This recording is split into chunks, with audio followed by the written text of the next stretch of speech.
Hello students, how are you. आज हम लोग बात करने वाले हैं प्रेजेंट इंडेफिनिट के बारे में।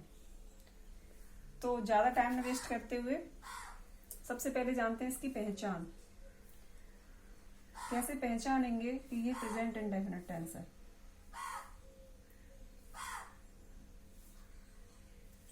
जिन वाक्यों के अंत में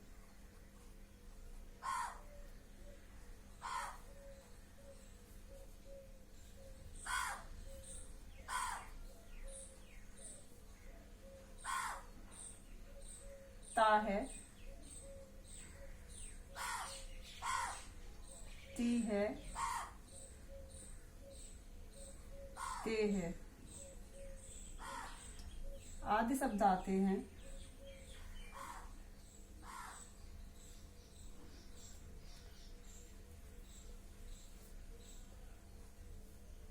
वो कौन सा होता है? प्रेजेंट इंडेफिनिट टेंस होता है।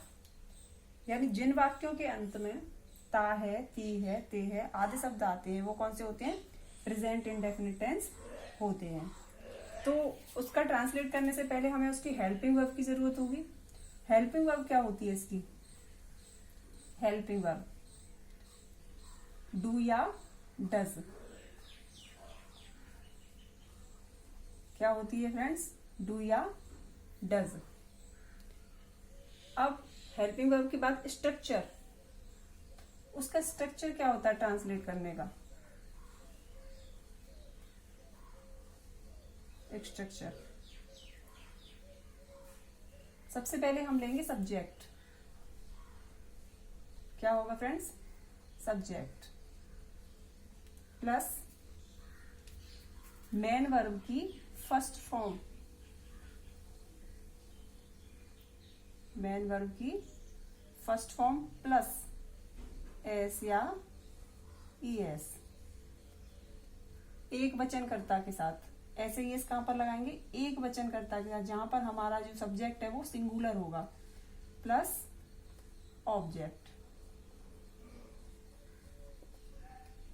जितने भी अफर्मेटिव सेंटेंस होते हैं, सिंपल सेंटेंसेस होते हैं, उसमें हम डू या डज का यूज नहीं करते। प्रेजेंट इंडेफिनिट में केवल हम नेगेटिव और इंटेरोगेटिव सेंटेंसेस में ही डू या डज का यूज करते हैं। मोस्टली ऐसा नहीं होता है बाकी टेंसेस में। तो चलो जानते हैं एक एग्जाम्पल। फर्स्ट एग्जाम्पल लेंगे इसका हम। मोहन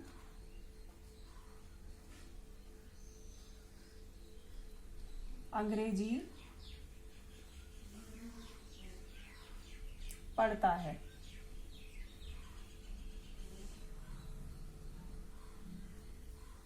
तो हमने जो स्ट्रक्चर लिखा है उसी के अकॉर्डिंग हम इसको बनाएंगे। सबसे पहले हमें क्या लेना है? सब्जेक्ट। सब्जेक्ट क्या है यहाँ पर? मोहन। उसके बाद हम क्या लेंगे? मेन वर्ब की फर्स्ट फॉर्म प्लस एस या ईएस। तो मोहन अकेला ही है, दो चार तो नहीं है ना, प्लूरल है। तो हम क्या करेंगे? मेन वर्ब क्या है इसमें? पढ़ना। तो पढ़ने की क्या होगी? रीड्स। तो क्या लिखेंगे? READ। अब हमने जैसा कि बताया है फर्स्ट फॉर्म है, फर्स्ट फॉर्म ही लगाएंगे। उसमें एस या ईएस सिंगुलर के साथ, तो इसमें क्या लगाएंगे? एस।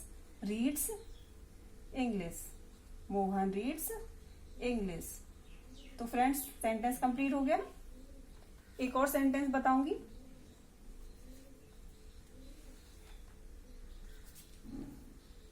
ये प्लूरल का होगा। मैं शिक्षक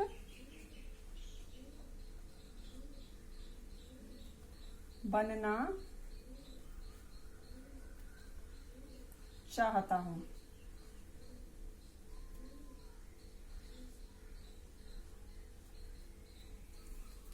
अब इसको भी बिल्कुल वैसे ही बनाएंगे। सबसे पहले सब्जेक्ट। सब्जेक्ट क्या है यहाँ पर? मैं की इंग्लिश क्या होगी? आई। अब आई होता अकेला है, लेकिन उसको हम प्लूरल में रखते हैं। ये नियम है कि इंग्लिश का, कि आई को प्लूरल में माना गया है।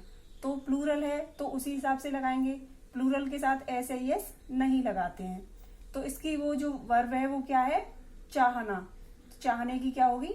वांट। आई वांट बनना, become. A teacher. Okay students, ये थे हमारे अफर्मेटिव सेंटेंस, साधारण वाक्य।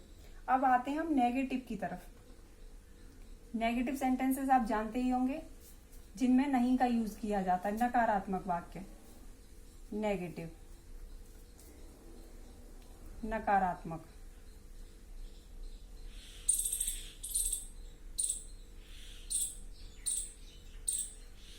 नकारात्मक का स्ट्रक्चर देखेंगे स्टूडेंट्स।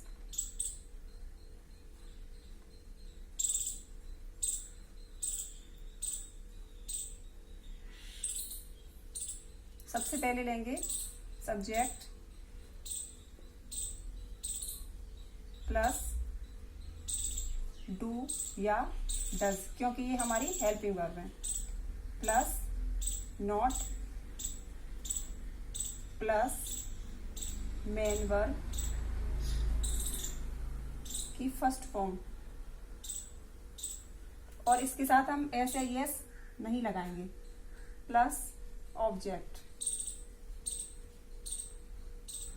ओके स्टूडेंट्स, अब इसका एक एग्जांपल देखेंगे।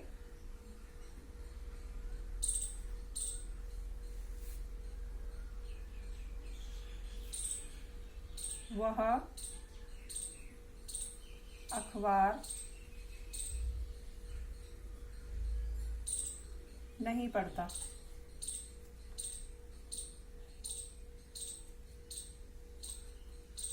है, वह अखबार नहीं पढ़ता है। तो इसको कैसे बनाएंगे फ्रेंड्स? सबसे पहले क्या लेंगे? सब्जेक्ट। सब्जेक्ट क्या है यहाँ पे? ही। उसके बाद डू या डज। तो एक वचन कर्ता के साथ हम डज यूज करते हैं और बहुवचन के साथ डू यूज करते हैं। ही कैसा है? एक वचन करता है, इसलिए हम क्या लगाएंगे? डज। He does. अब डज के बाद क्योंकि नेगेटिव है तो नॉट लगाएंगे, जैसा कि उसमें लिखा हुआ है does not.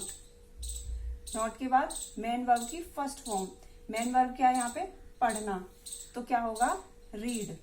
Does not read the newspaper.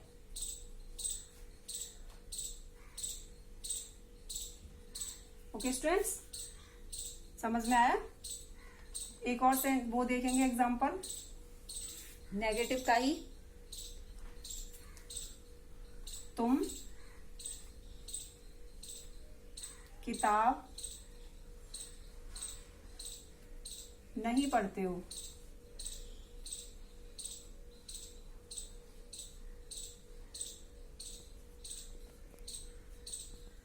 तो इसमें हमारा कर्ता कैसा है? प्लूरल है। तो सबसे पहले कर्ता क्या होगा? यू। यू कैसा है? बहुवचन है। तो इसके साथ हम क्या लगाएंगे? डू। You do. उसके बाद नॉट लगाते हैं, तो नॉट। पढ़ने की क्या होगी? रीड। उसके बाद क्या करेंगे? मेन वर्ब की फर्स्ट फॉर्म रीड हो गई। फिर उसके बाद ऑब्जेक्ट। ऑब्जेक्ट क्या होगा? Book. You do not read the book.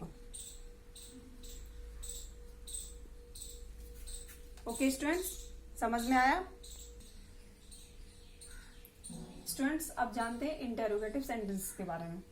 Interrogative दो तरह से बनाए जाते हैं स्टूडेंट्स। एक होते हैं डू या डज से स्टार्ट होने वाले, और दूसरे होते हैं WH वर्ड से स्टार्ट होने वाले। डू या डज से कौन से स्टार्ट होते हैं? जिनमें क्या शब्द पहले लगाया गया हो।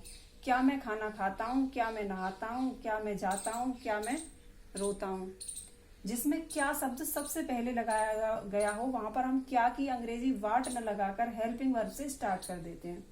तो आओ इसका एक एग्जांपल देखते हैं। इसका स्ट्रक्चर है डू या डज प्लस हेल्पिंग वर्ब, नहीं sorry, plus subject plus main verb की फर्स्ट फॉर्म प्लस ऑब्जेक्ट। तो आओ इसका एक एग्जांपल देखते हैं। सबसे पहले क्या दिया है यहाँ पे? क्या तुम अंग्रेजी पढ़ाते हो? तो क्या होगा? इसकी इंग्लिश क्या होगी? सबसे पहले हम क्या लगाएंगे? तुम बहुवचन है, तो तुम के साथ हम डू लगाएंगे। डू। उसके बाद क्या है? सब्जेक्ट है। सब्जेक्ट क्या है यहाँ पे? यू। Do you. अब प्लस वर्ब की फर्स्ट फॉर्म।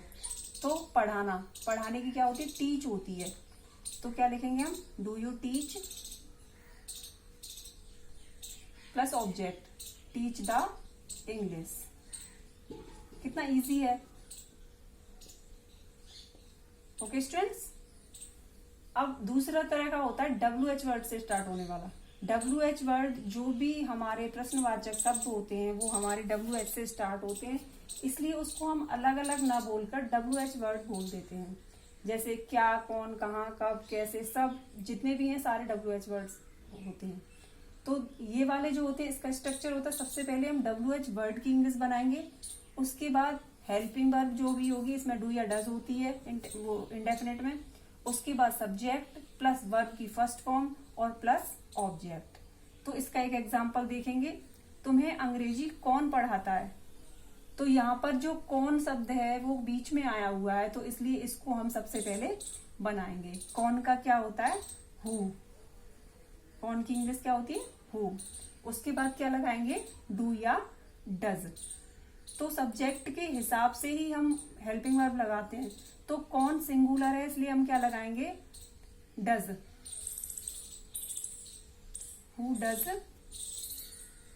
अब पढ़ाने की क्या होगी, टीच, क्योंकि उसके बाद सब्जेक्ट दिया है।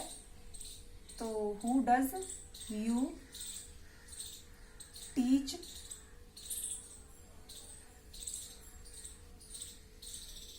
The English.